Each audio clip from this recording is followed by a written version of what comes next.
To talk about the trip that you took in the Gulf. And talk about how everything from Exxon Valdez to the spill, as we begin to wrap up, how to understand the effects of this, what you call extreme drilling and search for fuel.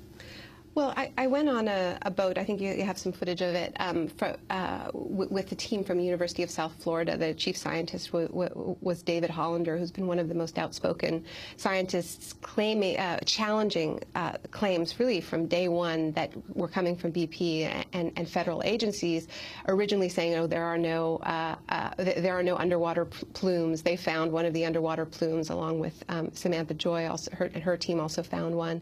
And at every stage, challenging the claims about how much oil was coming out of the well, and now challenging the claim that the oil has magically disappeared, and that's why I went out with David Hollander and his team searching for BP's oil, because I think a lot of people have heard this message that Mother Nature took care of it.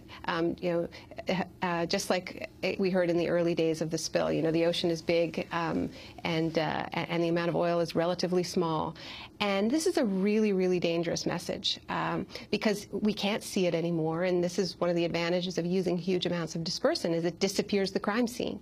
So I wanted to see it for myself, and you can see the equipment that they're using goes to the bottom of the ocean and extracts cores from the sediment.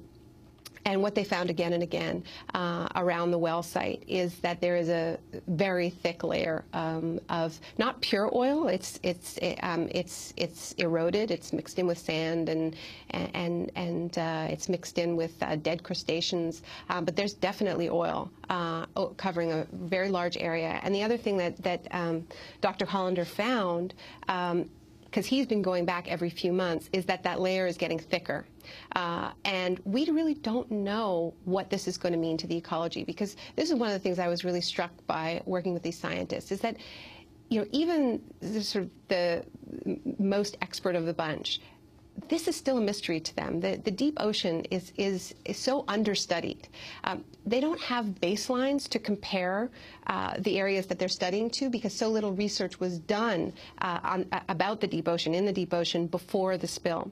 So even to assess the damage is extremely, extremely difficult. The other thing that they're very worried about, and you asked about the Valdez disaster, is that it's really far too early for anybody to be giving the Gulf a clean bill of health, because the really, really worrisome event that happened. And here I'm only talking about the ecology. I'm not talking about the other huge issue, which is the effects of the dispersants on people. And a lot other people have done fantastic reporting on that. I was just out with the research team in the ocean, so we were looking at microorganisms and phytoplankton. Exactly. But the point of studying the effect of the oil on these microorganisms is that before the oil sunk to the bottom, before some of it evaporated, before it was skimmed, there was a great deal of oil and dispersants in plumes in the open ocean. These are the key months were April, June, and this is spawning season in the Gulf of Mexico, and there were microorganisms, there were larvae, there was zooplankton that would grow up to be commercial fishing stocks, just floating in the open ocean in the same vicinity as the plumes, as the toxic oil and dispersants. And we won't know what effect that had, those encounters of these very, very vulnerable microorganisms and the oil and dispersants. We won't know that for years, because that's what happened. That's what we learned from the Valdez spill. We only have 30 seconds. You published Shock Doctrine in 2007. So much of what you predicted has come to pass. Final words.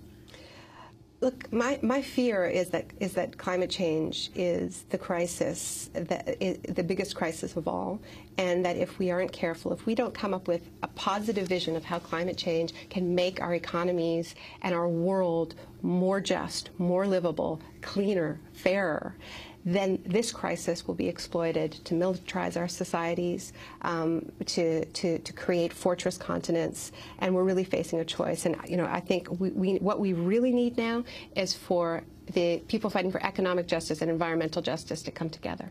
Naomi Klein, I want to thank you for being with us. Her book, The Shock Doctrine, The Rise of Disaster Capitalism. She's writing a new one. If you want to get a copy of today's show, go to our website, democracynow.org. Democracy Now! Produced by Mike Berkshire, for producer Armante, Renee Feltz, Nicole Salazar. I'm Amy Goodman. Thanks for joining.